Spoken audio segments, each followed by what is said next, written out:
The film opens with a quintessential horror trope, a couple engaged in intimate activities when, unexpectedly, a small child enters the room, witnessing an event that no child should ever see. The couple reacts by shouting at the child to leave, but the psychological damage is already done. Following this uncomfortable encounter, the woman retreats to the bathroom, likely seeking solace from the awkward situation. During this time, she receives a call from her father, who inquires about her whereabouts. She casually fabricates a story, claiming that her mother is at church while she babysits her younger brother. As predicted, the young boy enters the room and, as if possessed by a malevolent force, picks up a knife and fatally stabs his sister. In a shocking turn of events, he then turns on her boyfriend, inflicting a gruesome injury that leaves male viewers instinctively crossing their legs in discomfort. The boyfriend bleeds out, and just like that, the introductory scene leaves a lasting impression of horror. Fast forward several years. We are introduced to a group of teenagers who are about to become victims. This group includes Drew, the self-proclaimed leader, Sienna, Carly, Roman, and Jason, all of whom are eager to partake in a weekend getaway. Drew announces that they will be heading to his father's cabin for a weekend filled with drinking, casual encounters, and all the reckless decisions. He picks up his girlfriend Jenna, who enthusiastically seeks her father's permission. Her father delivers the classic warning, "If you touch my daughter, I'll kill you." This leaves Drew contemplating his life choices as he nervously assures the father that he will behave. Meanwhile, Jason reunites with his girlfriend Sarah in an overly dramatic embrace reminiscent of a romantic comedy. There is also Elliot, the socially awkward nerd whom Drew insists on bringing along despite treating him as an unwanted addition to the group. Nevertheless, Elliot is determined to join them. Jenna invites her friend Rachel, who has been acting oddly since her mother passed away. Although the group is hesitant about her inclusion, Drew reluctantly agrees. Upon Rachel's arrival, her unsettling demeanor signals that this trip may not go as planned. The group piles into the car and sets off for the cabin. During the drive, Elliot excitedly showcases his collection of peculiar items, though no one seems particularly interested. Upon reaching the cabin, excitement quickly dissipates when Drew reveals a shocking detail: there is only one bed, which he claims for himself while insisting that everyone else must sleep elsewhere. Additionally, he informs them that the bathroom and shower facilities are outdoors, as if they were transported back to the 1800s. As they explore their surroundings, they stumble upon a dilapidated shed filled with animal bones, a clear indication of something sinister. They even discover fresh blood inside, prompting Elliot to suggest that it may be evidence of a sacrifice.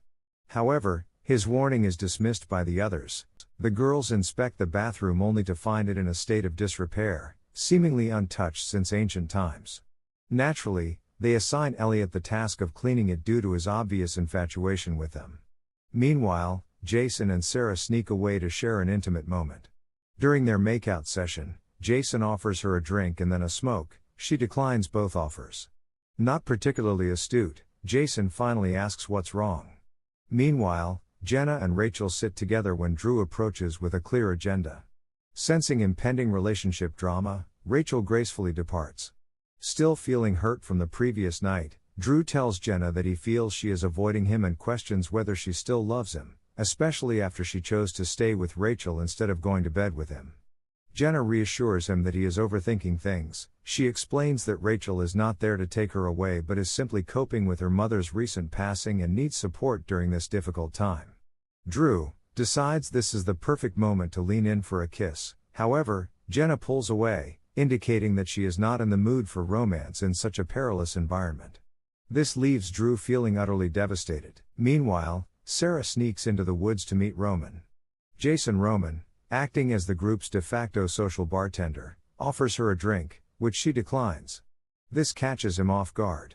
He quickly pieces together the situation and uncovers the twist: Sarah is pregnant. Rather than reacting with alarm like most would, he becomes excited, embraces the couple, and proudly proclaims himself Uncle Roman. Meanwhile, Rachel, alone by the river, hears distinctly ominous sounds. She turns around, sees nothing, and assumes her friends are playing pranks on her, shouting at them to stop with the eerie sound effects. Spoiler, it is not them. Elsewhere, Elliot, the group's designated janitor, finally finishes cleaning the disaster zone that is the washroom. Elliot proudly shares his recent accomplishment with Sarah and Jason, anticipating expressions of gratitude. Instead, Jason, ever the supportive friend, sarcastically suggests that Elliot should clean the rest of the cabin while he's at it.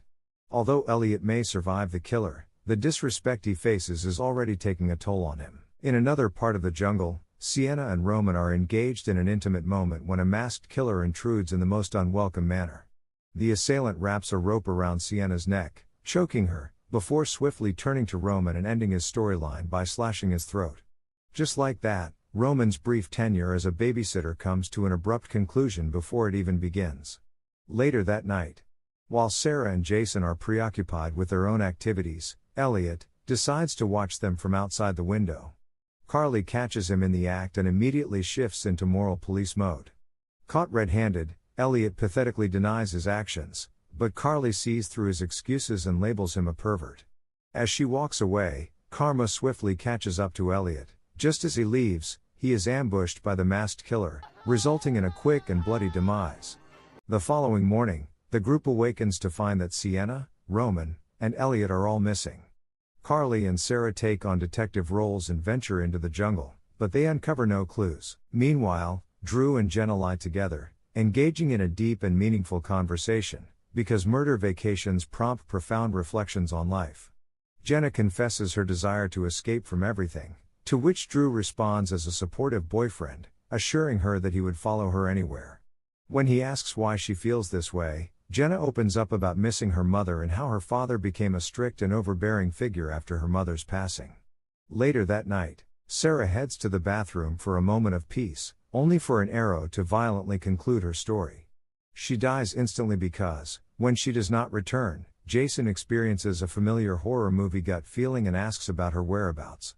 Channeling his inner horror protagonist, Drew informs him that she never came back.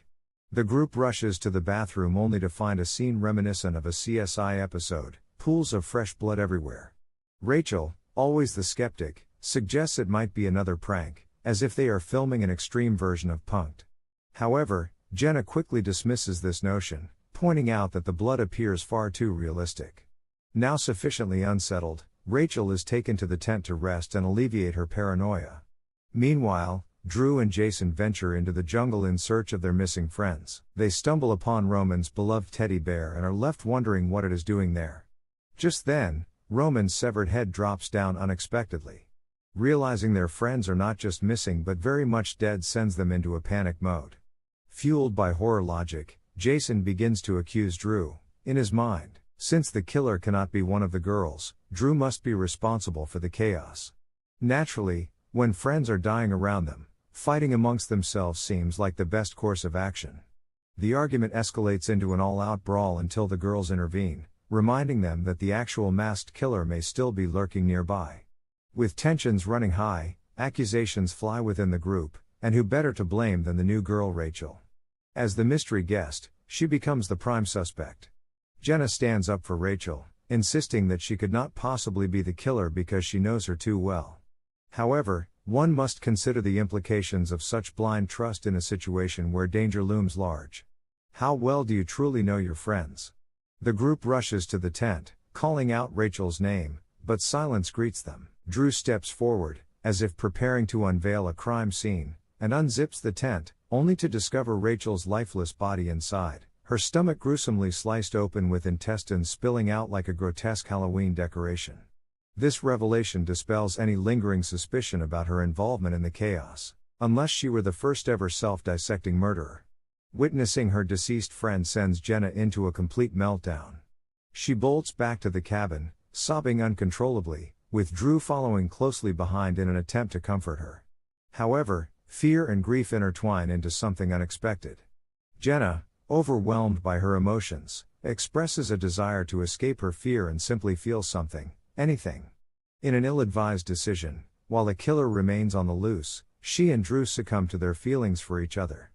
Just as their moment becomes heated, Carly bursts in like an action hero, but instead of saving the day, she is confronted with the horrifying sight of her friends mid-hookup. Priorities, people. Seriously? There's a killer outside. Carly glares at them, looking as though she might drag them apart by their ears. Yet, she is not just there to scold them, she delivers shocking news: their cars have been destroyed. If they wish to survive, they will need to make their way through the jungle on foot. Meanwhile, Jason, our soon-to-be father, stumbles upon the lifeless body of his girlfriend, Sarah. Heartbroken, he cradles her in despair, a moment that would typically cue the sad movie soundtrack. However, his grief is short-lived when a crossbow arrow suddenly pierces through him, effectively removing him from the picture as well. Back at the cabin, survival instincts kick into high gear. Just as the group prepares to flee, the killer storms in like an unwelcome guest from hell. Demonstrating her quick thinking, Carly makes a break for the jungle.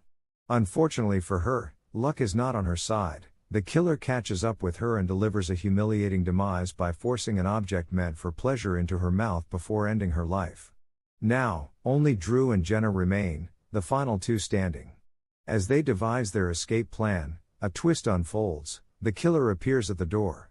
In a moment of bravado, Drew charges at the assailant. However, in a shocking turn of events, Jenna suddenly stabs Drew in the back, an act of literal betrayal that strips him of his final girl status. Gasping in disbelief, he struggles to comprehend this treachery before the killer removes their mask to reveal none other than Rachel, who is very much alive. Drew stammers in shock, "But how?"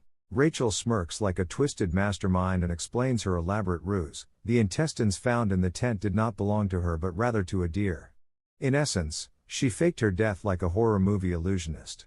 To top it all off, she drops the ultimate bombshell: her real name isn't Rachel, it's Ralphie, the psychotic sibling from Carly's campfire stories. The narrative takes a dark turn, revealing that what initially appeared to be a mere ghost story was in fact a chilling account of actual murders. Rachel, the central figure, has a history of violence. She killed her sister and her sister's boyfriend, resulting in her confinement in a mental asylum. Now, she has returned, seemingly more formidable than ever. In his final moments of clarity, Drew devises one last strategy. He locks eyes with Rachel and reveals a shocking betrayal: Jenna has also deceived Rachel by getting intimate with him just moments earlier. Rage ignites in Rachel's eyes as she processes this revelation. Fueled by anger, she lunges at Jenna, her hands tightening around her throat. However, before Rachel can complete her lethal intent, Drew intervenes, striking her with an object and rendering her unconscious. Jenna gasps for breath, expressing her gratitude to Drew, but their relief is short-lived. Rachel abruptly regains consciousness, seizing Jenna and repeatedly slamming her head against the table until it cracks like an eggshell. In a desperate bid for survival, Drew flees into a shed, where he grabs the first weapon he can find, an arrow. As Rachel charges at him, he instinctively drives the arrow into her stomach. She stumbles back, eyes wide in shock, and Drew exhales in relief, believing the ordeal to be over. However, Rachel defies expectations. She yanks the arrow from her body as if it were a mere inconvenience. Before Drew can react, she plunges the arrow into his chest, and he collapses to the ground, lifeless. With a smirk, Rachel wipes the blood from her hands and remarks, "Nice try." And so concludes our harrowing tale. If you have followed this story to its conclusion, please consider giving a thumbs up and subscribing to my channel.